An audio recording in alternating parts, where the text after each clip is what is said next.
shout out my homie JR. Dopest Natives Alive, baby. Let's go. Dopest Natives Alive. Dopest Natives Alive. Give me chills. The Dopest Natives Alive, Northside Bay. Boom.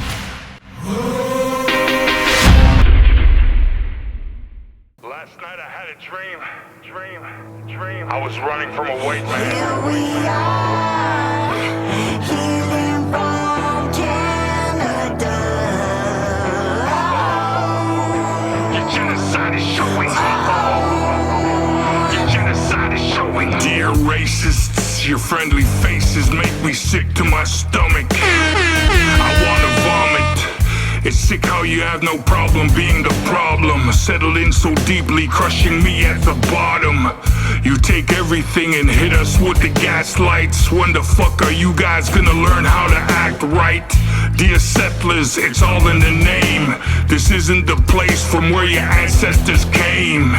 You came here to invade, to settle in our place. You pushed us away from our homelands just to take and take and take and take and take and take and take and take and take and take and take and take and take and take and take and take and take and take. Yeah, what's up, everybody? You're back in the house. Dopest Natives Alive. Rich Unk, your favorite uncle, up in his house with our guest, Rex Smallboy.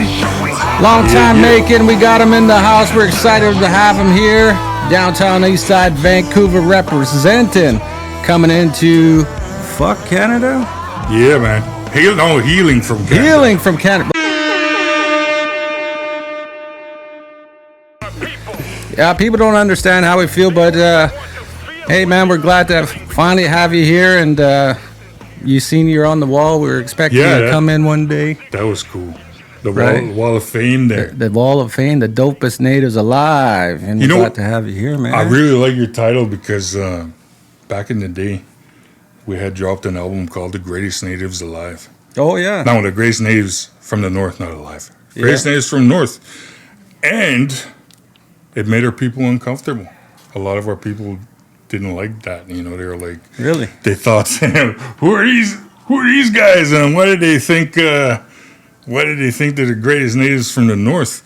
Especially some of the northern tribes didn't like that, which I'd never actually meant it that way. A lot of times I had explained in hip hop, one of the things that you got to do is, is about having, really good wordplay, really, trying to be witty and also, punchlines, and it's about confidence. Yeah. And when I had decided to call it The Greatest Natives from the North, it was because it had such a catchy sound to it. It just kind of rolled off your tongue really well. And it was funny, we did this one show, and Ted Nolan was one of the hosts, and Lisa Meaches. Oh, yeah. And you could tell they were a bit uncomfortable when they were saying we're partying and off of the greatest... What did they say? Self-proclaimed greatest natives from the North. And I thought that was good, but this is like 2000s. Yeah. And one of the things, man, being Indigenous, it's like there's always seems to be a problem. We tend to tear ourselves down, like crab bucket syndrome. Yeah, yeah. It's like there should be nothing wrong with us feeling good about ourselves, as Indigenous people. And I really liked when we put out that CD, it was hip hop, and it was trying to be confident. And for me, that was an important thing because of Canada, man. Canada, since the get-go, has always been punching down on us. Yeah. And with what I was doing musically, with the people that I was working with, I had wanted to really show, that we were strong and that we were confident and that we weren't afraid to be, great, to show greatness. Because, like, for me, that's one of the things about our people is the resilience, and that there's so much greatness out there. And I've always just wanted to try and encourage and empower people to find that within themselves, right? Yeah. And that was one of the reasons why we hit the road and started really trying to do a lot of positive things for Native communities. Yeah. But it's hard, and that reminded me of that, the dopest. The Dopest Natives Alive. And, what's dope about that is that you set the foundation with the greatest natives alive. I mean, being early pioneer of hip hop and stuff like that, this doesn't exist without the work you guys did, right? Yeah, you know what? I'm very grateful for so many different people that gave me a chance. Like earlier, I was telling you about how I got started into the music. One time I was out in Toronto, and I was at Canadian Music Week, and I met this young lady from Musquecheese. Yeah. And she starts telling me, I'm from Musquecheese, and she's like, my dad is Bruce Cutknife, and she starts telling me, oh, I was such a big fan of War Party, and she was like just so like starstruck, and I don't even consider myself a star, but she was so happy to just be talking about the music and stuff. And when she told me who her dad was, I was like, you know what? I need to let you know there wouldn't have been any War Party if it wasn't for your dad taking me into and when I was volunteering at that studio, I told her it was your dad that was showing me how to, tune monitors and how to tune a room with soundproofing and all that stuff, right? Like with looking at the EQ and taking a spectrometer and all that stuff, right? I was like, there would be no War Party without your dad. It was your dad, giving me a chance to learn. Yeah. And I'm really fortunate that beginning of my career, I had some people that were really nice enough to take me in and talk with me about where they were at, what they were doing, and listen to me about what I wanted to do, with my dreams and with music, and from all sorts of different backgrounds. I mean, the first studio I ever recorded in was in the neighboring town of Wetaskiwin, and it was kind of funny because it was a guy that produced music for the church. Yeah. But he was good enough to give me a chance to go in there and record, and he was nervous. He's like, I don't want the church to find out I'm recording rap, because this was before parental advisory stickers. This is when people were out there trying to get rap shut down, and United States senators were boycotting and trying to make it illegal for us to get on stage and rap. And so this guy didn't want the church to know that, even though I wasn't in there doing really explicit, really vulgar stuff, I was actually just kind of cutting my teeth in there. Yeah. And he was worried that the church would be mad if he was recording, this rap music. And it was kind of funny. He wasn't a bad guy, but he had to do what he had to do. He used to have me park a couple blocks away so people wouldn't see my truck by his studio. And then I had to wait to record till his last client left like 11:30 at night. Yeah. Then I was able to go in there and record. And at first I was choked, because it was sort of like racism. And I was like, well, fuck, man. The only color that matters is green, and he likes the money that I'm paying him, right? But I was always thankful for that opportunity, because even though it had like some bumps in the road there, I still walked away with tons of good experience, that if I had not taken that chance, even though it didn't feel good, and I still took that chance, I wouldn't have been able to get past that. Yeah. And I remember the first time I recorded this song called To The Beat. It was when I was trying to be like Too Short, because most rappers won't admit this. I came up on Too Short. Yeah, and a lot of rappers won't admit who they were trying to be when they first got into it. Yeah. I was trying to be Too Short. Yeah. And I wrote this song called To The Beat. And first tape I ever stole. Brought it to the hood, showed everybody. Anybody heard this one yet? Hell yeah. And so the first time I was going out and selling cassettes. Yeah. Just to people. Yeah. Like going print up printing stickers on a computer printer, the stickers for the labels on the cassettes, doing all that stuff and CDs, and then just going to sell it on the streets. One of the biggest impacts from that studio was that song To the Beat and this song called Sweet Home Hello Bima. Yeah. Hell. I'll show it to you when we're done. This car of native people drove by. Yeah. And they were playing one of my songs. Oh, yeah. And I did not know who they were. Yeah. That was what hit me like a ton of bricks. I was like, man, that's crazy. It was significant for me. I'm like, man.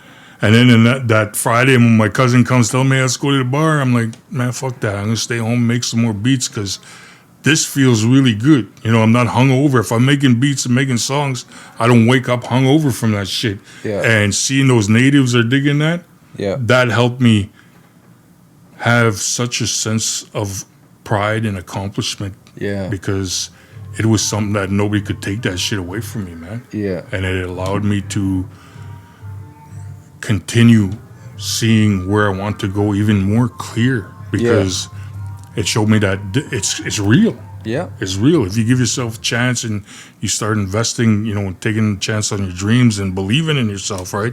I seen it when those natives drove by, man. I was like, it's crazy. It was such an unbelievable feeling. Yeah. And then another time when we were on the road here, I think in Terrace, the same thing. Carload of natives I didn't know, but this time they were playing Feeling Reserved. Yeah.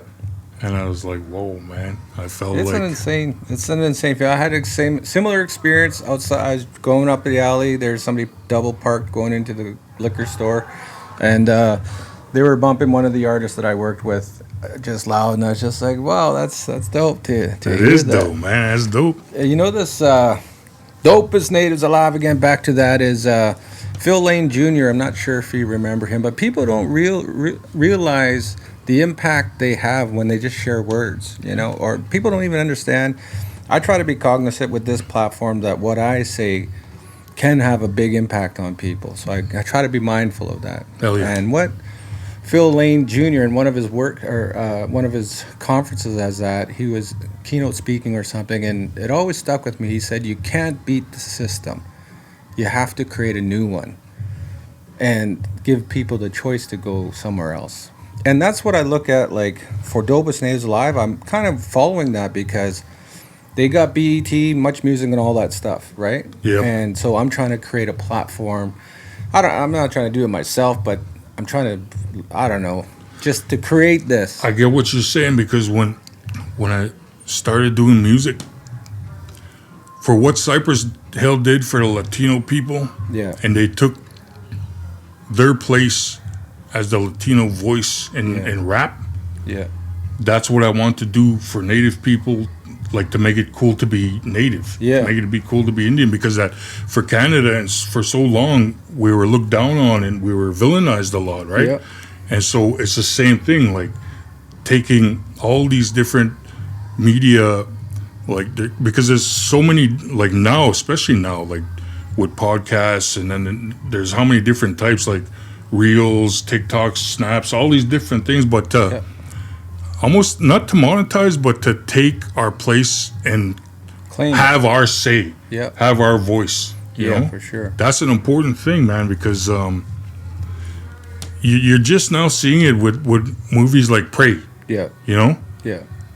When I watched the movie Prey and I was seeing these natives, I was like watching my daughters watching that. And I was like, man, this is something else. It's something I never got to grow up with that. It's crazy. Never got to see us having say in the media and what is being put out there that is going to have an impact on our self-esteem, our self-perception. I just showed my son the other day. My sons are on, I was like, look at this. This is the first Indigenous person drafted first overall in the NHL. Wow. You know? Yeah, Gavin McKenna. Yeah. Right? First overall, went to Toronto. Pissed me off, but but these things are happening now, and you know, I want to be ahead of it because pretty soon I'm not waiting for mainstream media's acknowledgement or nod to say that we're cool or whatever. But eventually it's going to happen. They're going to see, like, actually we were already a gold mine to them. And once they tap into our culture and our arts, they're going to see another gold mine, and You they're know- going to come running. They're going to try to lock it all down and control all our money and stuff. And I'd like to be ahead of the game. Yeah, we need to have ourselves in those locations doing not just the media part, but the business side as Yeah. well, right? Yeah. I like now, like right now, some of the reserves are starting to try to make deals, like with casinos, and you even see them trying to make separate deals with some of the oil companies. Yeah. And it's a good idea, but I remember when I was touring across Canada, I would go to one reserve, Yeah. and they wouldn't have really good water, but they would have like a small lumber industry. And then I would go to another reserve, and they would have one of their resources was really good water, Yeah. but they didn't have a lot of good housing. Yeah. And I'm like, man, we need to go back to the old ways and start working with each other. These guys need water. These guys need Yeah. housing. We got wood. Let's come together and build Support our each own infrastructure. Exactly, but Yeah. you know what I heard, and you might know this better than I, but I heard somewhere in the Indian Act it says that we cannot own our own banks or set up our own banking systems, We're gonna have and to that's a way to control. We're Because gonna- totally. We there have to are- find a way to work. imagine the Seminoles financed us the $100 million to build infrastructure in a community up here, and then we just paid them back with interest. You know what I mean? And did this for each other. Yep. And just built our own, just like Phil Lane said, built our own cities and or communities within this one they've surrounded us with, right? Like the way we used to have. Right? That's one of the most annoying things about Canada, even with this separatist stuff going on in Alberta, is like a lot of the racist people, they always come at us with, yeah, you guys were killing each other and you guys were just being savage and, you guys didn't even invent the wheel. When they don't realize that we had our own systems, we had our own family systems. Like right now, I'm working with setting up a circle for child welfare Yeah. and trying to talk to them about giving more supports to our people, because my daughter, she was in care when she was younger, but I had them keep open a support file, and they were saying she's not in danger anymore, so we'd like to close the file. And that kind of got me choked. I'm like, well, you know what? Canada still has all the land, all the resources. And I was like, I'm still dealing with intergenerational trauma. I'm in therapy trying to get healthy. It kind of sucks that you're just trying to close the file and wash your hands of, any accountability to what Canada, because the problems that we have in society, in our society, Yeah. I remember I stuck up for my niece over here. They were trying to get mad at her about parenting and trying to come take away my grandkids. And I'm like, you know what? This is messed up. You're getting mad at her about parenting. She doesn't have the skills and the know-how for parenting, but her mom wasn't parented properly because her mom was kidnapped by the RCMP and thrown in residential school and forced to be there and speak English.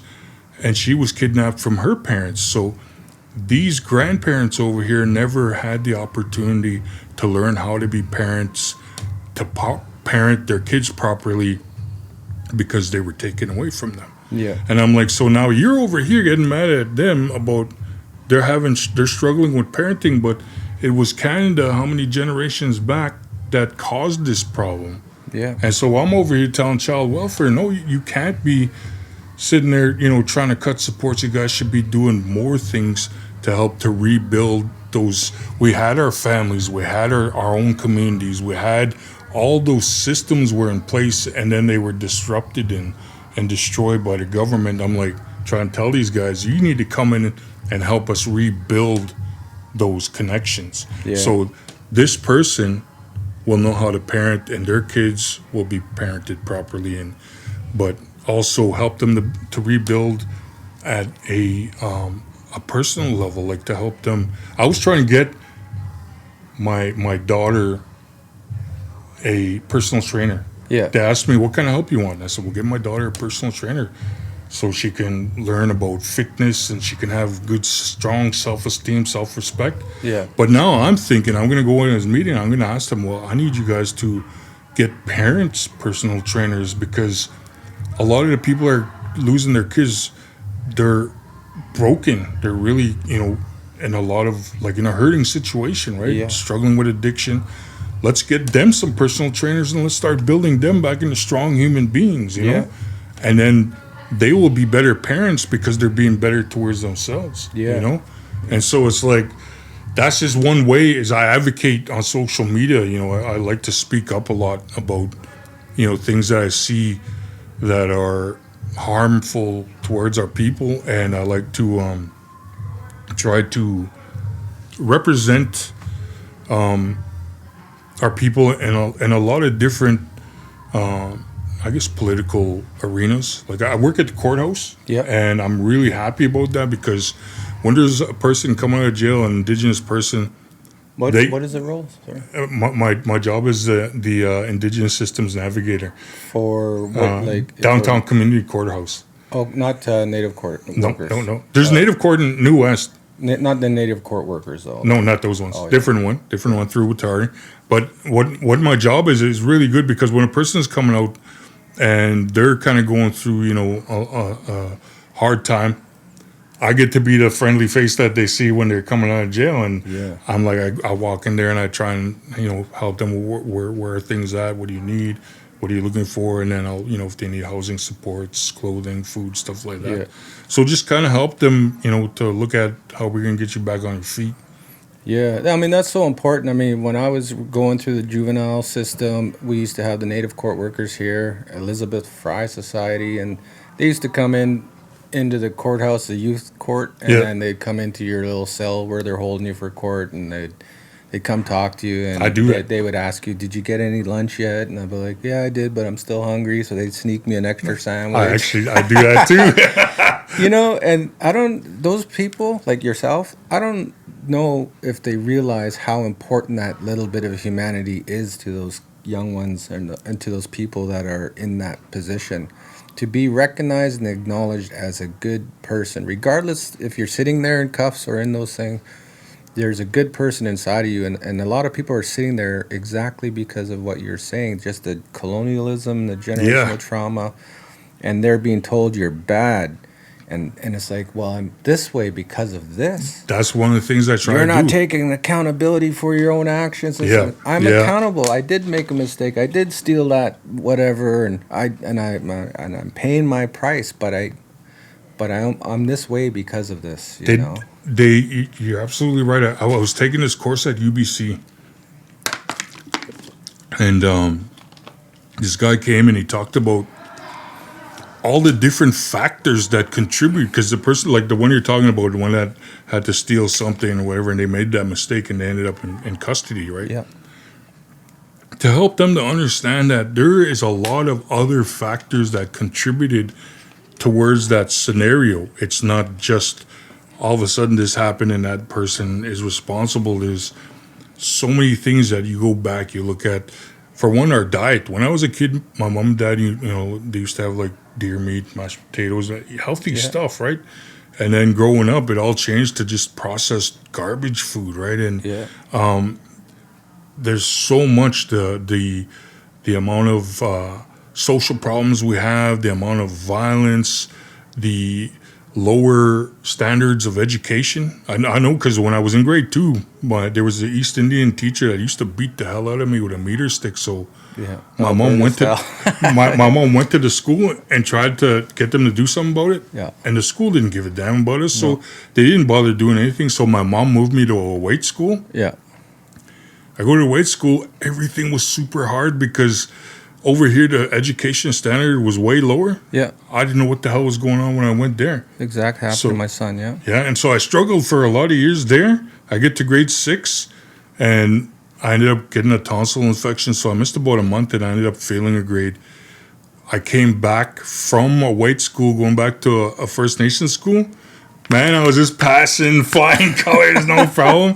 So I was able to see that the standard of education in the white school is a lot higher and a lot better than the standard of education that they have on the reserves. Yeah. I don't know how it is today, but that's how it was when I was a child. Let me tell you, Vancouver Technical is like the rite of passage from East Van. You have to go to Van Tech. My oldest son went to Van Tech, and he didn't do too well there. And we transferred him over to Britannia.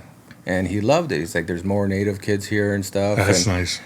And he told me, he said, you know what, Dad? He's like, I think they make it easier for Native kids here. He's like, because I'm having no problems with school. And he just graduated like last year or a year and a half ago, whatever it was.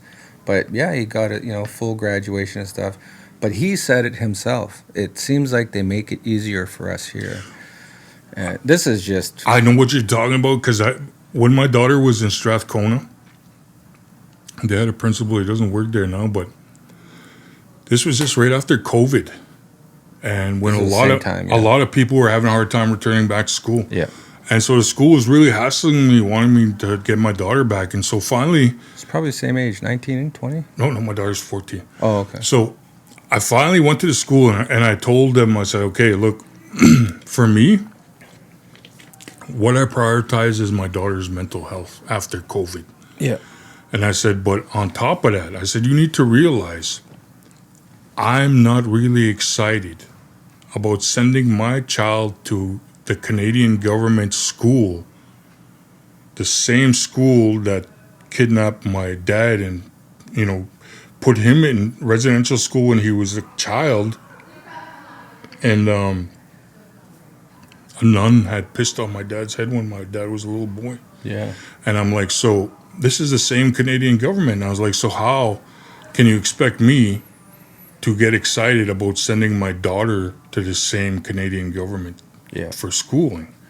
And so I told him, I was like, you need to understand that little white kids and little Native kids, a Native kid has a lot more things that they are carrying when they have to come to school.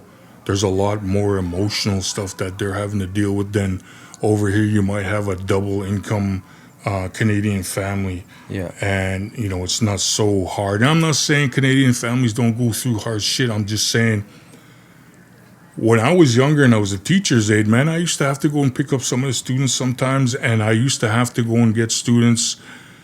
They'd be sleeping in a pile of clothes, sometimes garbage. Yeah. They don't both. And sometimes their parents were still partying that morning. Yeah. And then too. and then how are you gonna give this kid hope and say, look, you need to go to school, succeed, and this and that. Yeah. When they're coming from all these different factors that are affecting their life. Yeah. And so I'm trying to tell the teacher that I'm like, man, you need to understand that it's a whole different ball game if you're Indigenous. The amount of things that you're dealing with, that you have to sit there and be stuck in survival mode, and it's a lot more heavy. And so they cooled out after that. I was like, don't expect me to be. I mean, this same government that cost me my language and my culture. Yeah. So don't be, sitting there trying to, dictate you should be here and doing this and that. Oh, yeah. So I tell my daughter, I was like, look, with my late son, he wasn't comfortable where he was at. I can't remember what was the first school, but he ended up going to adult basic education. Yeah. And it was because he was a little bit more mature and he fit in a lot better. This was when he was a teenager. Yeah. And so I tell my daughters, when you figure out what it is you want to do with your life, you will know what you need to work on to learn, to go out there and do that. And I told him, I was going to college, and the dean of MCC back in Musquecheese was choked at me because she got me into this Native Writers College in Okanagan, BC. Yeah. Because I was just like killer at writing short stories. And she was so proud of me. I was one of her top students.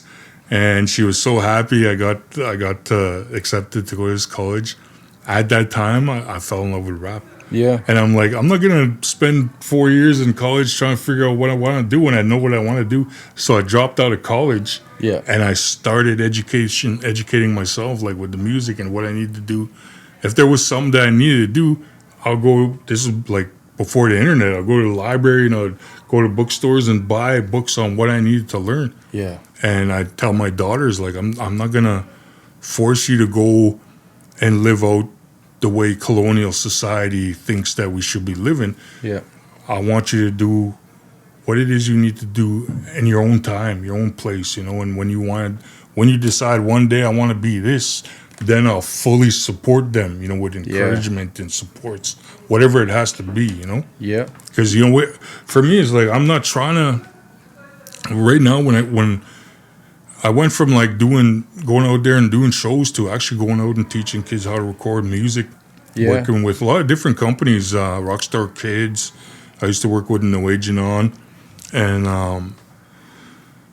I went from going out there trying to be something to going out there and supporting people. It's really it's really made me. It put me in a position to really look at where people are now. Yeah. I went to this one reserve, Carry the Kettle, Oh yeah. and they had 2 teepees outside their school, and they would rotate the classes, and the students would go into the teepees, and they would do land-based training and education. And I was like, man, it just made me so happy to see our people learning how to tan hides again, learning how to pick medicines. Yeah. It gave me so much hope to see that we were returning to our own ways. But not only that, starting to have faith and belief in ourselves again, Yeah.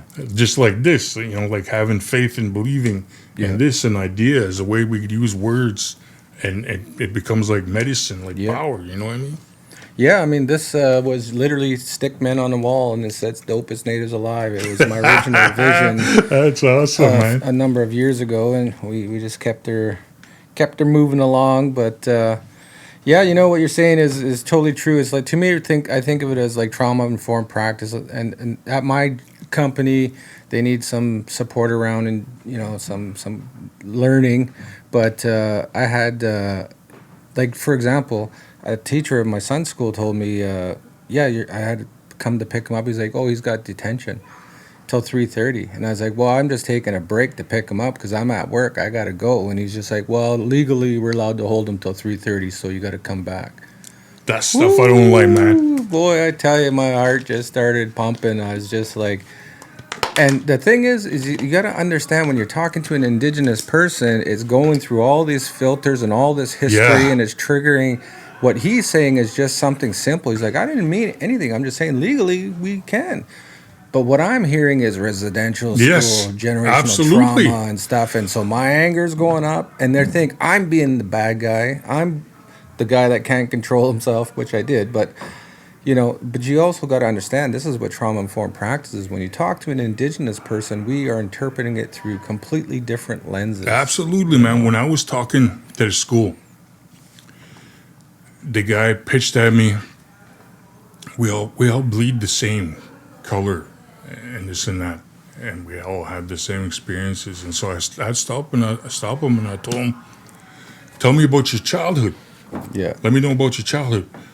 Oh, my grandparents paid for my hockey lessons and this and that. And I'm like, I never even had an opportunity like that to have hockey lessons or anything, any opportunity like that. And I'm like, trying to help this guy see that he came from a more privileged background. But at the same time, I started telling them, because we were talking about programming for my kid, right? Yeah. And I'm like, all right, you want to stick these guys in alternative class? And I told him, man, I think this is bullshit. I was like, because here's the thing. I've been in an alternative class. Yeah. And I said, this is such bullshit because the government puts us, like, they're mandated by the education system to put us in this alternative class because the kids are struggling. Yeah. And I was like, this is such bullshit, because then us as Native people have to go there and we have to feel embarrassed. We have to feel dumb. We're stupider than all the other kids and all this shit, right? Yeah. And I was like, you know what's fucked up about that? I told him, what should be done is the stigma should be carried by you settlers in education, because it was the priests and nuns raping the kids in the residential schools that made things difficult for us. Yeah. That broke our systems so we could not function properly. Yeah. That we're over here struggling because we're living at a deficit from what happened to our people. Yeah. Generations of different factors of all this shit. Now I'm like, but we as Native people, we have to go to alternative class and we have to feel like we're looked down on because we're an alternative class, and like Yeah. we're like things are like this in this situation, not because of us, but we have to carry the stigma, but because of settler Canada and what they did, the destruction that they did, the forced relocations that they did, the lower education standard on the reserves, what they did. That's why we're out here struggling when that shouldn't fall on our people, you know? It should be these people are trying to make amends for what they did settling here, you know what I mean? It reminds me of this logo that I seen, or an image I seen explaining what Jordan's principle means. And it was two kids looking over a fence watching a baseball game. And the one kid is just looking over, and the Jordan's principal kid standing on the ladder so he can equally see and watch the game. And when I seen that, I said to my wife, I said, that kid's ladder should actually be like in a hole in the ground beneath where that guy's standing and coming out from under the ground. Damn right. You know what I mean? That's what it should represent, because we weren't, you know, on the same That's land. what I'm saying. Like And now we can, this little help is giving us equal. No, we were coming from way beneath, you know, below. they have no clue. Like even in that scenario, on top of that, we're talking about in the past and Canada being settled and forced relocation and residential schools. Yeah. And just where we are at now is just a tiny bit of in the smallest right direction. Yeah. While that tiny bit of progress is happening, you have regular settler Canadians. If you want to know the truth, if you're non-native, go type in native TikTok, find any native like news story, and go to the comments, and you'll see how every day settler Canadians work their asses off trying to put us down, trying to hurt us, trying to cause us pain, emotional turmoil, everything. So we did not only have settler colonial, like the colonial state in the past, trying to destroy us, trying to, you know, make things worse for us to make things better for you guys. Yeah. They're still doing that today. I had a clip that went viral because I said, you know, we are not conquered, right? I'm not a conquered person.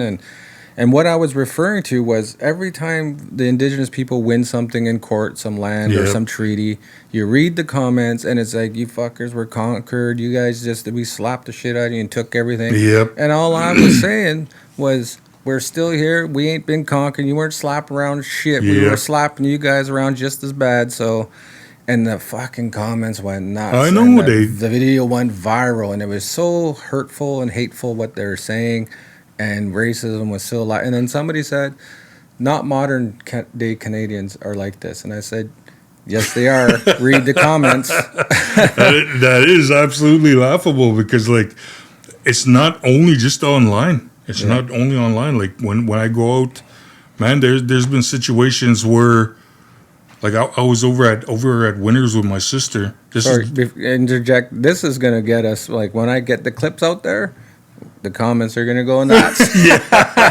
Crazy thing though is we're used to this shit, man. Right? It's a normal thing. I just, I want to change these little sounds here. Like I want to have some war cries and some leelies every time it starts. I can give you some. I actually have some.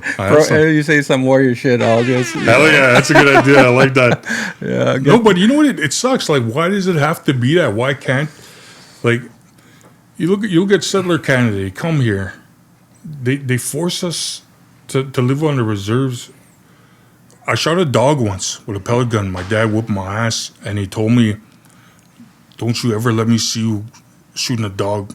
He said, if it wasn't for that dog, you wouldn't be here, because when they forced us on the reserves, in my dad's time when he was a kid, they had to eat dogs and gophers. Yeah. And it's like, man, I don't know how settler Canada can live with themselves, you know, knowing that they literally destroyed other people and their lives and their homes and their communities, and still just go on about like it's nothing, you know? And not only that, it's like they cannot stand to see us feeling good or just being healthy. Like I saw this girl TikTok, she talked about, I just graduated. I'm celebrating my graduation. She had a great graduation cap. Yeah. And then all of a sudden, this white guy's in there. Well, why don't you go drink another beer then? Why don't you have some more beer? Like, we can't even just be. Yeah, you know it's crazy. It's funny, like when you talk to a non-Indigenous person, they go and they're some.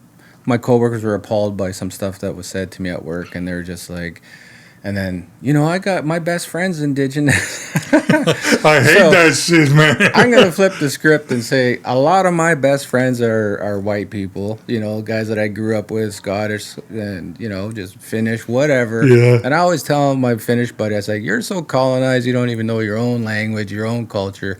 But anyways, that's another story.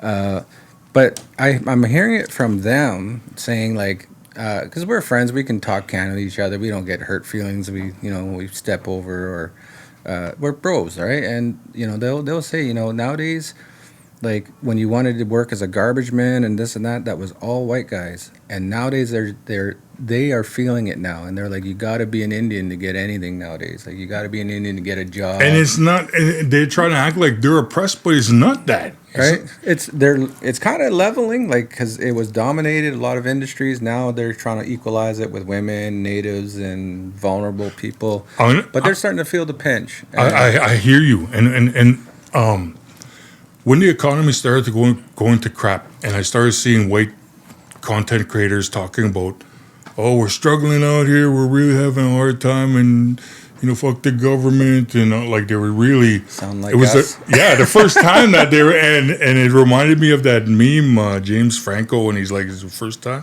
Yeah, it was like that because I'm sitting there on the sidelines like, we've been struggling since you guys got here. We lived the struggle, man. We know how to struggle. We know how to survive in the struggle.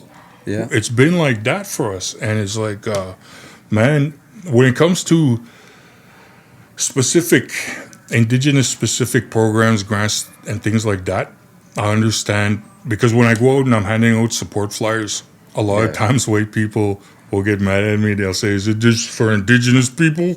And I'm like, no, Watari helps everybody. It's for everybody. Dopest Natives Alive and Allies. I know. And then I tell them, they'll start saying, well, I've been to some programs that are just for Indigenous people. And they need to understand it in the scope of like the Gladue report. Yeah. That is, they look at a person's childhood, if they're growing up with, violence, toxic alcoholism, and all that kind of stuff. That's why they have those kind of Indigenous specific programs, because we were put through the ringer to make things good for white society. Yeah. That's why you look out. I was talking about the buildings. You look at the buildings, you don't see ourselves in the buildings. Everything is colonial. Yeah. We don't see ourselves reflected in society because we weren't supposed to be here. Yeah. When Canada got here, they wanted to exterminate us. So you weren't supposed to be doing Dopest Natives Alive. Yeah. We were meant to be off the face of the earth. Yeah. And so because of that, now they're forced to we need to try and make some rights and have some Indigenous specific programs, Indigenous specific jobs. You know what's crazy is that I created this platform for specifically Indigenous people because there's lots out there for everybody else. Yeah. We don't got nothing. Can we just create our own little lane? Yeah, hell yeah, do man. our own little thing. And then you go in our comment section. It's like, what are you guys even fucking here commenting on our shit for? Like, why? Yeah. Can't we just do our own thing? Like, I'm over here just doing us, like celebrating my brothers and sisters and uplifting Juno Award winners, like celebrating us. And then all of a sudden they just show up and that's why you fucking Indians and it's just sad, man. It's so sad. I always joke around, if we have our own like awards, big awards, like the Junos, but it's the native one. Yeah, we should have the best Caucasian album. Yeah, because they stuff us in that same box. At the Junos Best Aboriginal album. Right. You know what I used to do back in the War Party days?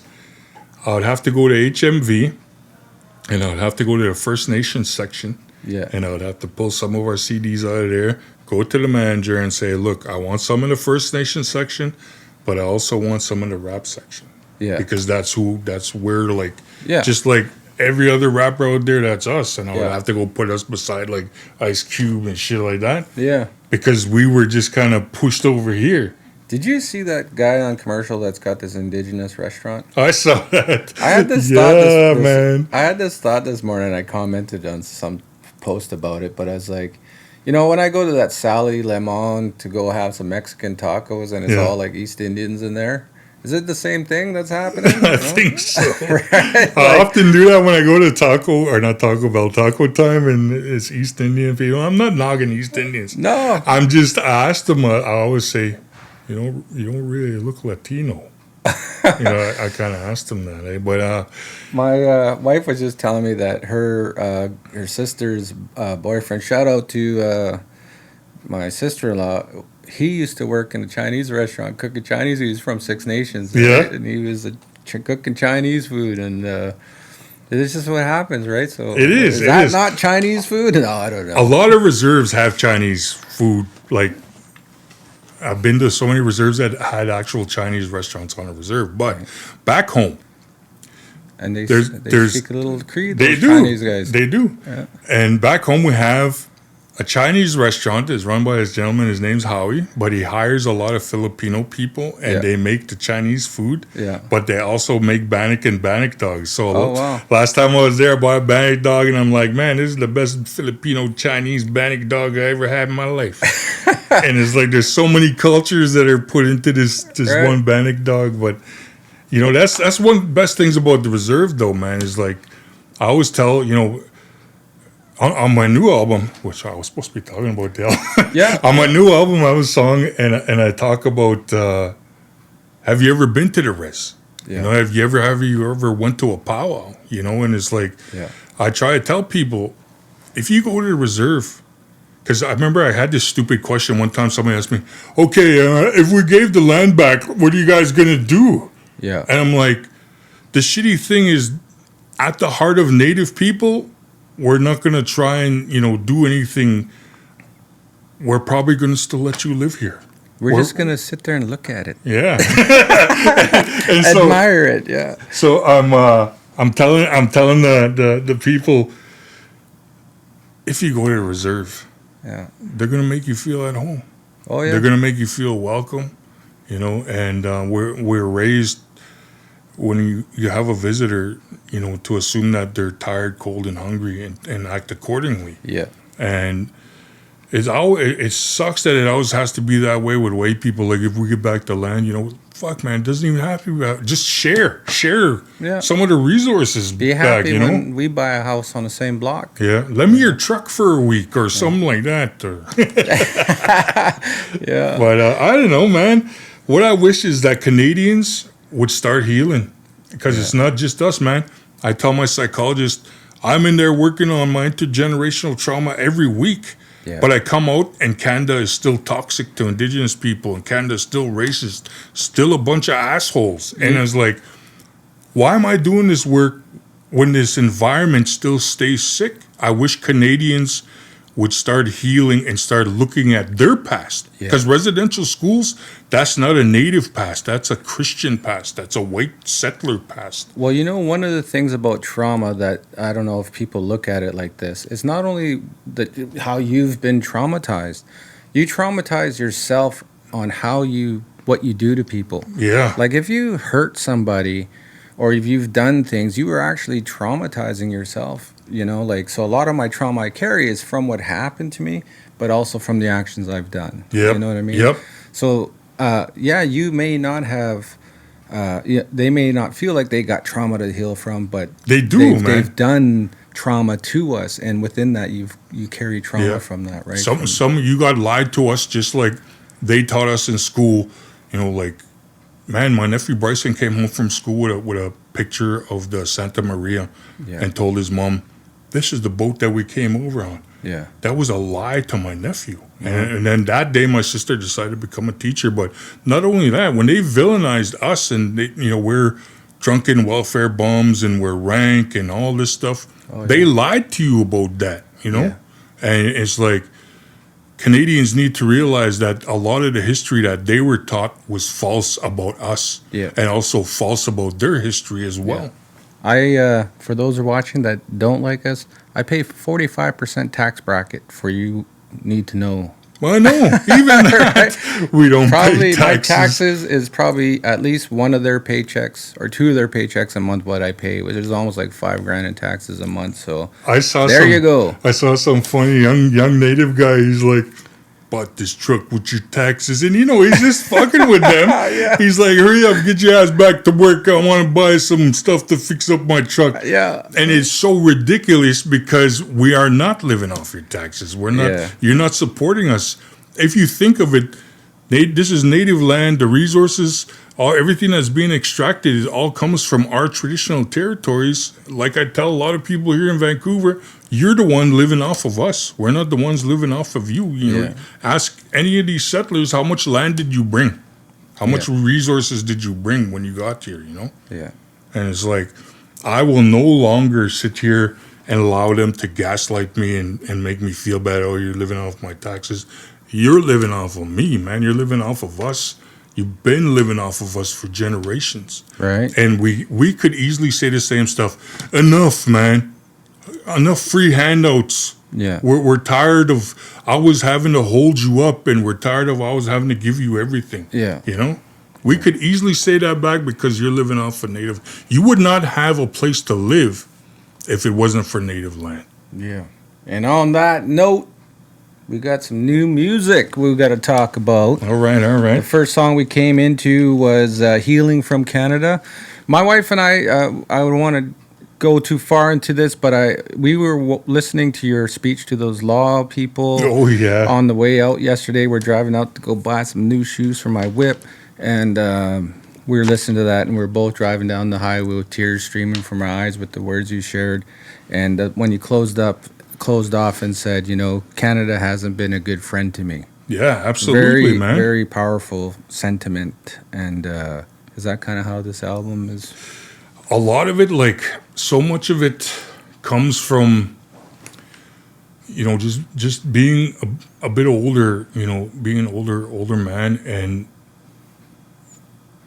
taking a look at things differently in the eyes of an older man. And my daughter's really opened up my eyes a lot. And so a lot of it is tied to my healing journey. And what was the album called again? Healing from Canada. Healing from Canada. Yeah. And same as the song that we listened to. Yeah.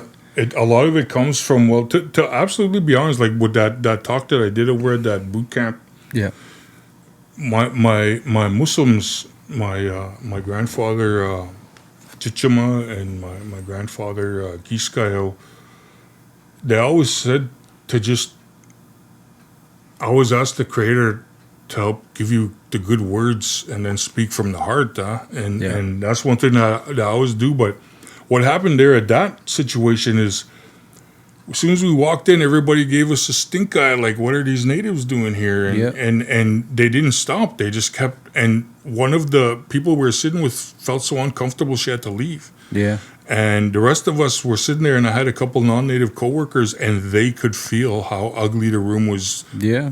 Kind of just.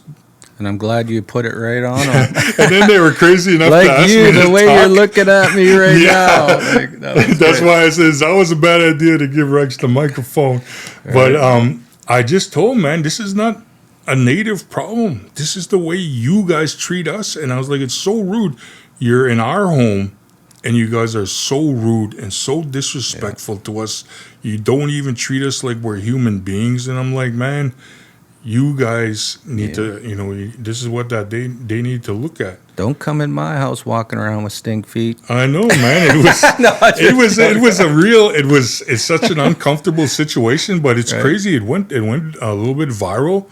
Yeah. And they were playing that video at other conferences and stuff. Wow. And I was like, man, I'm grateful that my grandfathers helped me to get up there and try my best to talk on behalf of the people. And, well, let's queue up. You got something else we can I got another one. We'll get one queued up. I mean, I don't know if you know, or for me, like, I haven't heard too much music coming from you, but I know the people are excited to have you back in the music, and we hope you stick around. Yeah, I love doing music, man. It's something that saved me. Hip hop Yeah. Literally saved my life, man. And you know, you never know. I mean, not that you need saving, but maybe it's here to save you again. You know, like Hell yeah. that's a good thing about it, right? I had a program I called Healing Through Hip Hop, right? And that's basically what it's been for me. Cool. I want to share something I did just yesterday. I'm Sure. working on a song with Kwana Napoleon. Yeah. And I had this beat just stuck in my library, and she messaged me a couple of months ago, and she's like, remember this one? I want to try and work on this one. I was like, well, it was a dope beat. And Yeah. so she had this idea. I didn't get to hear the idea, but she sent me all the lyrics, and she kind of kicked it over to like Messenger. Yeah. Still wasn't clear, but you know, I could see how excited she was about working on the track. So I hit it, and it ended up being like a dance hall-y track. And I don't really do a lot of clubby stuff. I do more like militant activist stuff. Yeah. Yeah. And I was happy how it turned out because it's something that I could see actually people talking about in the club. But the way I approached it was, I want to take what a powwow MC does Yeah. and make it something like a grand entry in a club. And Yeah. you'll get it once you hear it, you'll understand it's like a club style powwow grand entry. Well, let's And I rap in Cree. I rap in Cree on it. I'll do my Hal Eagle Tail impression Yeah, to bring like it in. that, like that. Okay, you ready? Yeah, let's go. Okay.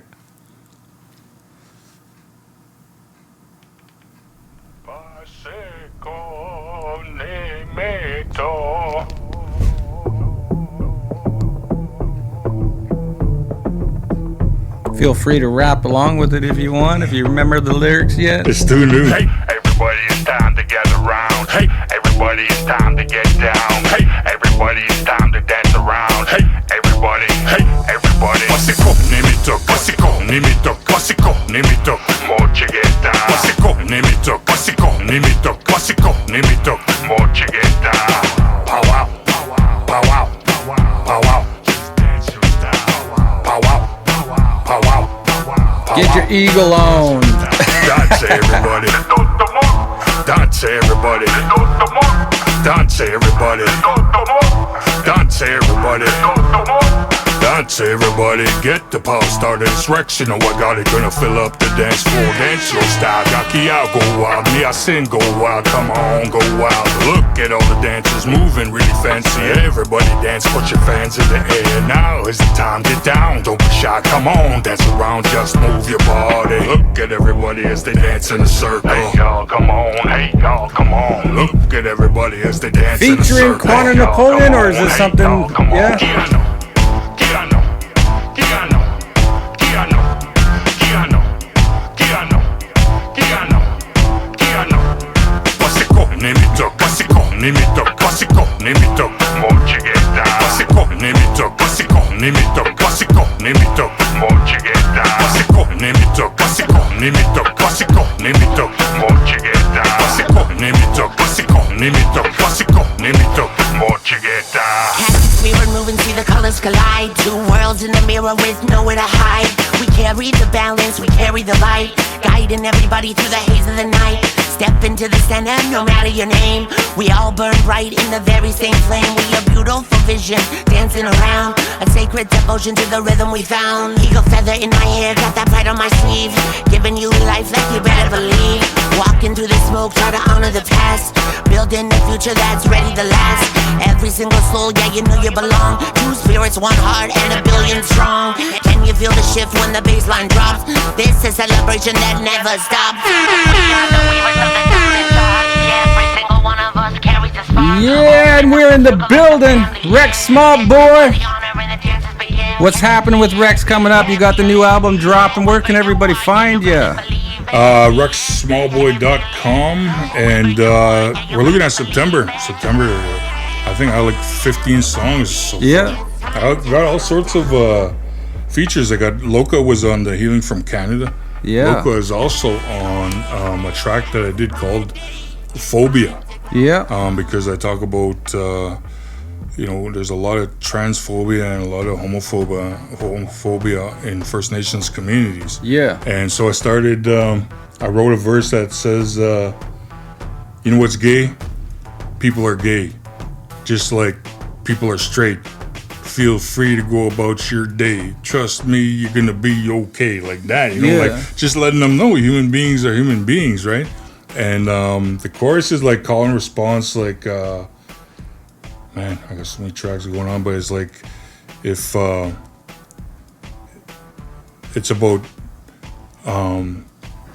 transphobia is not okay, homophobia is not okay, and it's like a call and response hook, huh? Yeah. I also have the producer that I've been working with. He has a company called the Back End Recording Company, Yep. and his name's Evan. And I had such a good time working with him because I would start a project and I would take it to about 70% when I'm working on, you know, writing the lyrics and writing the beat. I would take it to his studio and he would take it the rest of the way. Yeah. And man, the guy has so many skills. Is this on Venables? Yeah. Okay, And so I've I heard asked him, I was about like, this, man, yeah. why don't you jump on a track? So I started doing this track that I originally wrote when George Floyd was killed. Yeah. And so then with everything that's going on with Palestine, a lot of the lyrics that I talked about were still really, you know, relevant. And so I asked Evan to jump on that track. I was like, man, it's a pretty important song. And it's about saying, you know, when I have you beside me, that everything's going to be okay. And it talks about how we're supposed to be, as human beings, like we're supposed to be loving and we're supposed to be caring. And it's talking to the racists and saying, when we could be like brothers and we can be like family, then everything's going to be all right. Like if you can talk to me the way you could talk to one of your best friends, Yeah. then, you know, the world is going to be a better place. And You're open and ready for that? oh, hell no. I'm not. Not quite yet. Because, you know what's crazy? It's crazy. I started wondering, I was asking myself, do I really want to do this? Because how ugly the world got after Trump got in Yeah. and everything just started going down. I'm like, man, what am I That's next door. what am I trying to do? It feels like nobody tries to do the right thing Yeah. in society. And I used to have a lot more hope in the world. Yeah. And then, man, it made me question, do I really want to try and speak to the heart of these people? Because in my own personal life, I was going through hell, man, with racism and shit, you know? Yeah. I'm always having to fight the damn government, having to fight the child welfare system. You know, if it's not for me, it's for my family. Yeah. And it's like, it's coming from all angles. And, man, I was doing the track and not really feeling like it was gonna make a difference, because that's how sick the world has gotten. You know, it's like, Yeah. I don't really feel like anything is gonna change or could change. But man, I do know that there's some nice white people out there, Yeah. you know, and there's some that are trying to make a difference and trying to change the way they think. And I see some of them getting in trouble from their families and getting disowned from their families.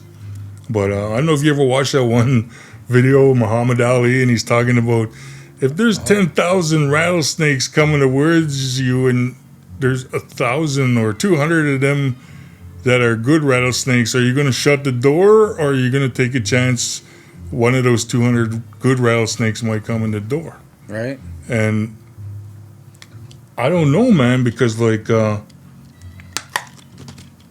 when I first started this job at the courthouse, first thing I went right to the sheriffs and I told them I don't fucking like police, man. Yeah. And I said, they just killed a 15-year-old boy back home on my reserve, and they had already disarmed him, and he ran after they disarmed him, and they killed him anyways. Yeah. And I'm so like, I don't fucking like the cops. Yeah. And now, I think it was good that I told them I didn't like the cops, because now I'm cool with them, man. They're really, like, I think they like the fact that it was honest. I wasn't going to go in there and pretend to be one of those token natives and shit, man. Oh, yeah. And so I'm not afraid to talk about the reality of the ugliness that in the society that we live in. I bring out the fucked up shit, because if I bring out the fucked up, most hard, difficult shit that we have to talk about, we can only go up and get better from there. You know what I mean? Word. But if I go in there and, you know, like, I don't sugarcoat shit for white people. I'm not going to pretend that, you know, like I was getting annoyed when I see a native person and they got Canadian flags on their profiles and shit. I'm like, you know, what the fuck is going on there, man? These people, they didn't want you on the planet, and you're like fucking representing Canada. Like, what the fuck? It's like those same natives that come out and they're like, well, I'm native and I'm not offended, or I'm native and I agree with these white people over here. Like that kind of bullshit. You know, they're so fucking whitewashed that, you know, they are working against, you know, us trying to get back to being strong. And I know a lot of it has to do with conditioning, you know, like and I ran into a situation where this person was saying I was 60 scoop, and I know I've been told stories of 60 scoop, and it's horrifying stuff. But at the same time, I don't want to pretend some of the colonialism that there's some niceness there. I don't want to pretend that. I would rather cry with you and say, let's cry over this loss. Let's try heal from that horrible shit that they did, and then maybe we can go back to them and say, okay, where can we start? You know, instead of trying to pretend that it wasn't all bad. You know, like my healing journey. That was one of the most important things, is learning how to feel, for one, but to face those truths. Yeah. You know, those things that impacted us at a generational level. You know, and you know, a lot of Native people, man. I hate to say it, but you know, you look at what's happening in the States with ICE. Yeah. If that shit started popping off in Canada, doesn't matter if you're Native and you're not offended. They're gonna see you as a Native person, and they're gonna fucking put handcuffs on you and throw you in fucking jail. It doesn't matter if you're cool with white people or not. You know, and I'm not trying to cause division. I'm talking about what I see as an Indigenous person.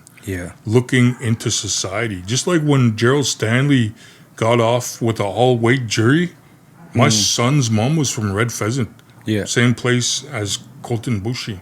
And I'm like, I was scared for my son. Because for me, that was like, white people could kill Native people and get away with it legally.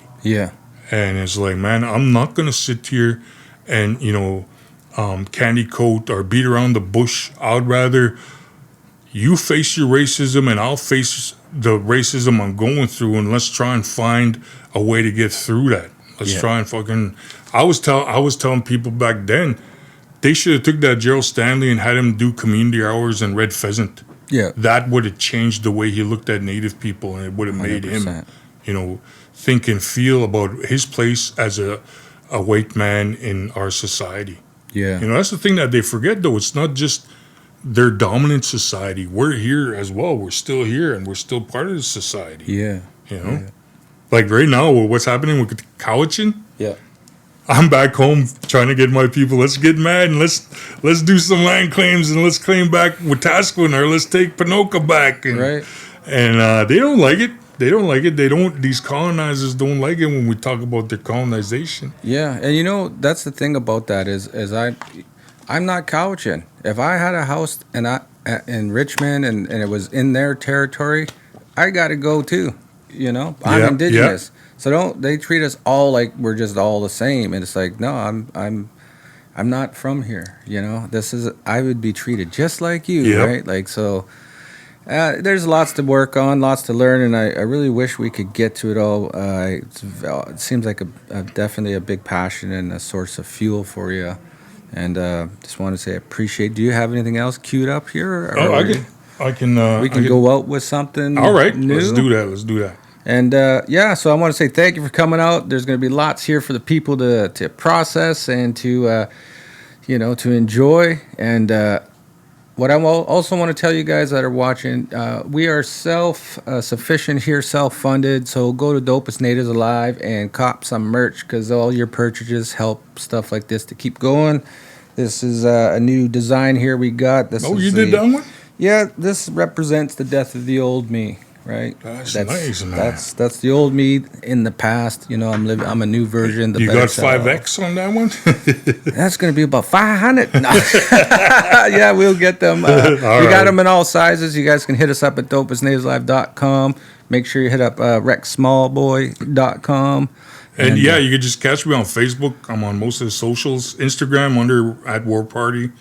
And then Facebook under, I think it's official Rex Smallboy. Yeah. Yeah, and I'm open to, if you got a podcast or something, I'll come and talk about the music that we got coming up. Just trying to take some space in society, because we've been denied that for far too long. And people need to see, man, we're beautiful people. We're loving people.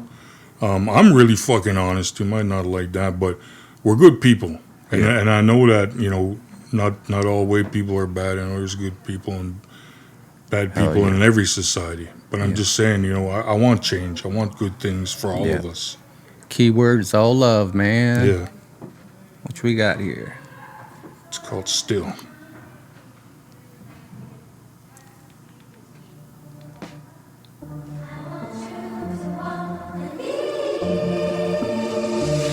I'm still trying to fix myself, convince myself that I could rise above all this colonial hell.